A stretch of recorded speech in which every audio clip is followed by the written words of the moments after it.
하나님께서 우리에게 주신 말씀은 요한복음 12장 23절에서 33절까지의 말씀입니다. 함께 읽도록 하겠습니다. 예수께서 대답하여 이르시되 인자가 영광을 얻을 때가 왔도다. 내가 진실로 진실로 너에게 이르노니 한 알의 밀이 땅에 떨어져 죽지 아니하면 한 알 그대로 있고 죽으면 많은 열매를 맺느니라. 자기의 생명을 사랑하는 자는 잃어버릴 것이요 이 세상에서 자기의 생명을 미워하는 자는 영생하도록 보존하리라. 사람이 나를 섬기려면 나를 따르라. 나 있는 곳에 나를 섬기는 자도 거기 있으리니 사람이 나를 섬기면 내 아버지께서 그를 귀히 여기시리라. 지금 내 마음이 괴로우니 무슨 말을 하리요. 아버지여 나를 구원하여 이때를 면하게 하여 주옵소서. 그러나 내가 이를 위하여 이때에 왔나이다. 아버지여 아버지 이름을 영광스럽게 하옵소서 하시니 이에 하늘에서 소리가 나서 이르되 내가 이미 영광스럽게 하였고 또다시 영광스럽게 하리라 하시니 곁에 서서 들은 무리는 천둥이 울었다고도 하며 또 어떤 이들은 천사가 그에게 말하였다고도 하니 예수께서 대답하여 이르시되 이 소리가 난 것은 나를 위한 것이 아니요 너희를 위한 것이니라. 이제 이 세상에 대한 심판이 이르렀으니 이 세상에 임금이 쫓겨나리라. 내가 땅에서 들리면 모든 사람을 내게로 이끌겠노라 하시니 이렇게 말씀하심은 자기가 어떠한 죽음으로 죽을 것을 보이심이로라. 아멘. 오늘부터 아침 새벽의 말씀을 5분에서 10분 정도 길지 않게 짧게 전하고자 합니다. 이 말씀을 가지고 하루를 살아가는데 힘이 되어질 수 있도록, 또 말씀을 가지고 고민되어지고 생각할 수 있도록, 또 그 말씀이 우리 삶에 되어질 수 있도록 매일마다 월요일부터 금요일까지 말씀을 전하고자 합니다. 오늘 본문 24절을 보면 내가 진실로 진실로 너에게 이르노니 한 알의 밀이 땅에 떨어져 죽지 아니하면 한 알 그대로 있고 죽으면 많은 열매를 맺는다 라고 말하고 있습니다. 자신을 죽여야만이 생명의 열매를 맺는 것이 하나님 나라의 신비라는 거죠. 이전에 제가 굴욕이라는 제목으로 설교한 적이 있습니다. 하나님의 굴욕당하심이 오히려 승리였음을 언급했었지요. 굴욕이 승리되고 죽으심이 생명이 되는 것이 하나님의 신비, 하나님 나라의 신비라는 것입니다. 세상의 논리에서는 굴욕은 그저 굴욕인 겁니다. 이기는 것만이 승리이죠. 죽은 것은 말 그대로 죽는 겁니다. 그러나 예수님 안에서는 굴욕이 승리가 되고 죽음이 생명이 되는 것이 신비라는 것이죠. 그 신비를 우리에게 보여주시고 우리 그리스도인은 그 신비를 경험한 사람들이라는 것입니다. 그렇다면 이 신비를 경험한 사람들은 어떻게 살아가야 될까요? 25절에 자기의 생명을 사랑하는 자는 잃어버릴 것이요 이 세상에 자기 생명을 미워하는 자는 영생하도록 보존하리라 라고 말하고 있습니다. 이 세상에서 자기 생명을 지키고자 확장하고자 애를 쓰는 모든 것이 실상은 자기 생명을 죽이는 행동이라는 겁니다. 이 땅에서 생명이 붙어있는 한 그동안 더 많이 가지고 더 많이 누리려는 모든 것이 오히려 나의 숨을, 나의 목숨을 조이고 나의 생명을 올가맨다는 것이죠. 반대로 자기 생명을 소진하며 타인의 생명을 살리는 모든 행동은 실상은 자기를 살리는 삶이라는 겁니다. 자기 생명을 소진해서 타인을 살리는 것이 타인을 살리는 것만 끝나는 것이 아니라 결국은 나를 살리는 삶이라는 겁니다.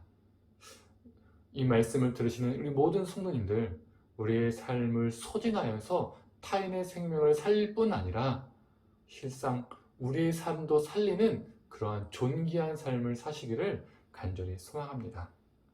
26절에 사람이 나를 섬기려면 나를 따르라. 나 있는 곳에 나를 섬기는 자도 거기 있으리니 사람이 나를 섬기면 내 아버지께서 그를 귀히 여기시리라 라고 말하고 있습니다. 예수님을 섬기는 자는 예수님이 있는 곳에 함께 거한다는 말씀이죠. 결국 내가 거하는 영역을 보고 나는 예수님을 제대로 섬기고 있는지를 알 수 있다는 겁니다. 내가 거하는 영역이라 함은 물리적이고 위치적인 것을 말하는 것이 아니죠. 물리적으로, 위치적으로, 지리적으로 교회 같은 기독교 시설에 있다고 예수님과 내가 함께하는 것도, 그리고 내가 예수님을 꼭 섬기는 것도 아니라는 겁니다. 오히려 반대일 수도 있죠. 바울 서신에서도 교회 안에서 오히려 교회를 회방하고 교회를 어지럽게 하는 사람들을 바울이 비판하고 훈계하는 내용이 나옵니다.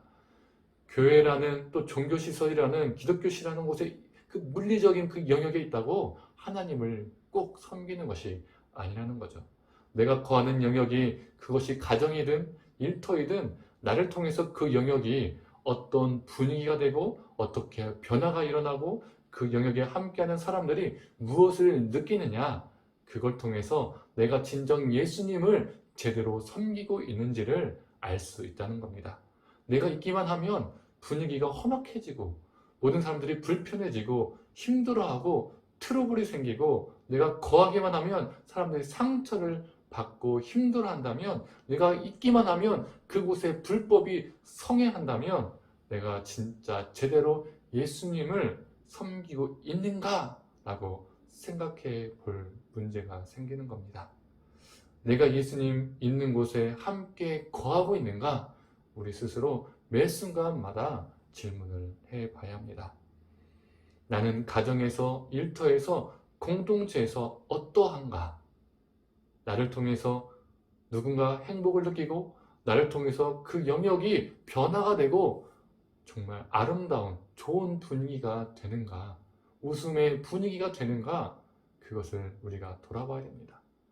나를 통해서 그곳이 변화가 되고 살만 나는 곳이 되고 기쁨 있는 곳이 된다면 바로 그곳에서 내가 예수님과 함께 거하고 있다는 것이죠. 12장 27절은 고뇌를 드러내시는 우리 예수님의 모습을 볼 수가 있습니다. 공간복음서에서 보면 마태, 마가, 누가복음을 보면 겟세마네 기도가 나옵니다. 그러나 요한복음에는 겟세마네 기도가 나와 있지 않죠. 하지만 이 12장 27절 이 부분이 그 겟세마네 기도와 내용과 상응한다고, 대등하다고 볼 수가 있습니다. 그 예수님의 고난 앞에, 그 십자가의 그 길 앞에 고뇌를 하시는 예수님의 모습이 비춰진다는 것이죠. 그리고 28절에는 예수님께서 걸어가신 삶의 궁극적인 목표가 하나님의 이름을 영화롭게 하는 것임을 우리는 알 수가 있습니다. 제가 한번 28절을 읽어보도록 하겠습니다. 아버지여, 아버지 이름을 영광스럽게 하옵소서 하시니 이에 하늘에서 소리가 나서 이르되 내가 이미 영광스럽게 하였고 또다시 영광스럽게 하리라 하시니. 십자가의 그 길, 십자가에 못 박혀 죽으시고 32절의 말씀처럼 십자가에 달려서 땅에 들리심은 우리의 죄를 구원하시기 위함도 있지만 가장 최종적이고 궁극적인 것은 하나님께 영광을 돌리는 것이라는 겁니다. 십자가의 죽으심, 땅에 들리심은 하나님께 영광 돌리는 사건이라는 거죠. 오늘 교회의 모습이, 그리고 예수 그리스도를 믿는 내 자신의 모습이 하나님께 영광 돌리고 있는지 진지하게 돌아볼 필요가 있습니다. 세상의 모습과 같지는 않은지, 세상은 어떻습니까? 다른 사람보다 더 많은 권력과 물질을 가져야 하고 경쟁에서 이겨야 풍요롭게 사는 것이고 그게 영광이라고 생각을 합니다. 우리도 이 가치관에 하나님이라는 이름을 붙여서 더 높은 자리에 올라야 하고 더 큰 일을 해야 하나님께 쓰임받을 수 있고, 그리고 그렇게 하나님께 쓰임을 받아야 하나님께 더 영광 돌릴 수 있다라고 생각할 때가 많다는 거죠. 그 개념이, 그 관념이, 그 가치관이 우리 생각과 우리 심령에 깊이 뿌리 잡혀 있다는 겁니다. 뿌리 깊게 내려 있다는 겁니다. 하지만 그게 아닙니다. 내 자녀가 성공하는 것이, 내가 성공하는 것이 하나님께 영광되는 것이 아닙니다. 내 자녀가 십자가의 길을 걷는 것, 내가 십자가의 길을 걷는 것, 그것이 영광된 것입니다. 우리가 큰 일을 해야만이 하나님께 영광 돌리는 것, 하나님께서 영광 받으시는 것이 아닙니다. 십자가의 길을 걷는 것이 하나님께 영광됩니다. 십자가의 그 길을 걷는 것, 그게 하나님의 영광입니다. 나는 십자가 길을 걷고 있는가? 이 사순절 기간 깊이 생각해보고 돌아보기를 간절히 소망합니다. 그리고 나의 걷는 길이, 저와 우리 성도님들이 걷는 그 길이, 우리가 걷는 그 길이 예수님의 길이 되기를 간절히 소망합니다. 그 십자가의 길을 걸을 때에 하나님께서 우리 삶을 통해서 영광 받으실 줄 믿습니다. 함께 기도하도록 하겠습니다. 하나님, 하늘의 밀이 땅에 떨어져 죽지 아니하면 하늘 그대로 있고 죽으면 많은 열매를 맺는다 하셨던 그 말씀을 우리 마음속에, 우리 삶에 새기게 하여 주시옵소서. 우리가 우리 생명을 소진할 때에 타인의 생명도 살릴 뿐만 아니라 결국 그 삶은, 나를 죽이는 삶은 결국 나의 삶을 살리는 삶이라는 것을 기억하며 살게 하여 주시옵소서. 주님, 예수 그리스도가 십자가에 못 박히시고 땅에 들리신 그 사건이 하나님께 영광 돌리는 사건임을 보게 됩니다. 하나님, 우리가 하나님께 영광 돌리기 위해서 무엇을 하며 살고 있는지 돌아보게 하여 주시옵소서. 혹여 더 많은 것을, 더 높은 것을 가지게 되면, 오르게 되면 하나님께 영광 돌릴 것이라 생각하며 살고 있지는 않은지 돌아보게 하여 주시옵소서.